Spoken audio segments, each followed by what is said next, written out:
बगलामुखी माता का यह प्राचीन मंत्र अगर आप 11 बार बोल देंगे तो आपके सारे शत्रुओं का नाश हो जाएगा, सारी नजर दोष आपकी दूर हो जाएगी।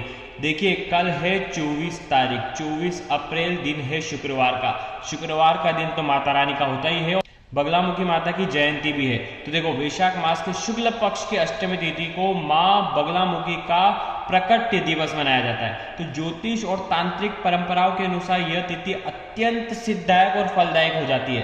तो मां बगलामुखी को पीतांबरी शक्ति कहा जाता है, जिनका प्रिय वर्ण होता है पीत यानी कि पीला, मतलब हल्दी, पीले पुष्प एवं पीला वस्त्र का विशेष महत्व होता है। देखिए अगर आपको सफलता नहीं मिल पा रही है, यदि आपका कोई शत्रु है उसने आपके ऊपर कुछ करा रखा है, यदि आपके ऊपर कोई नज़र टोना टोटका है, तो बहुत ही शक्तिशाली चमत्कारिक देवी है। देखिए नवरात्रि की जो गुप्त नवरात्रि में है ना, गुप्त नवरात्रि में माता बगलामुखी का बहुत महत्व होता है, उनकी पूजा अर्चना की जाती है। तो इसीलिए कल का दिन गंवाना बिल्कुल भी नहीं है। स्नान आदि करने के बाद 24 तारीख को स्नान आदि करने के बाद आप ये उपाय कभी भी कर सकते हैं, सुबह से लेकर के रात्रि तक। आपको पीले पुष्प 11 पीले पुष्प लेकर के आना है, तो कोई सा भी पीला फल लेकर के आना है, 11 फल भी लेकर के आ सकते हैं, एक फल लेकर के आना है तो एक फल भी लेकर के आ सकते हैं।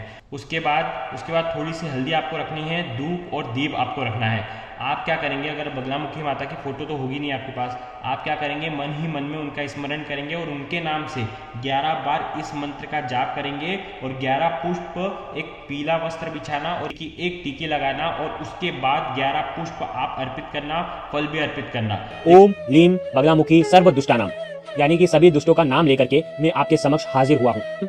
वाचम मुखम पदम स्तंभ्य, वाचम का मतलब जबान, मुख्य का मतलब मुंह, पद्म का मतलब पांव और स्तंभन का मतलब रोक दो। जीवाम कीलय, जबान को खील दो।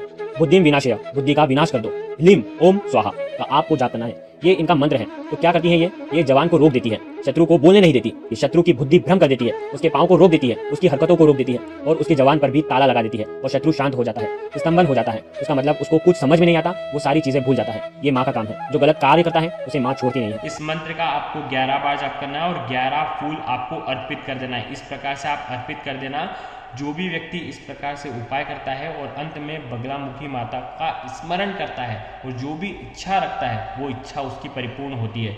देखिए एक गुप्त विधि और मेरे पास है, यदि आप उस गुप्त विधि को करना चाहते हैं, बहुत सरल विधि है, घर पर आप रात्रि में कर सकते हैं, बहुत सरल विधि है। तो चैनल को फॉलो कर लीजिए और कमेंट में माँ लिख दीजिए, आपको वो लिंक वीडियो सहित मिल जाएगी। जय बगलामुखी माता।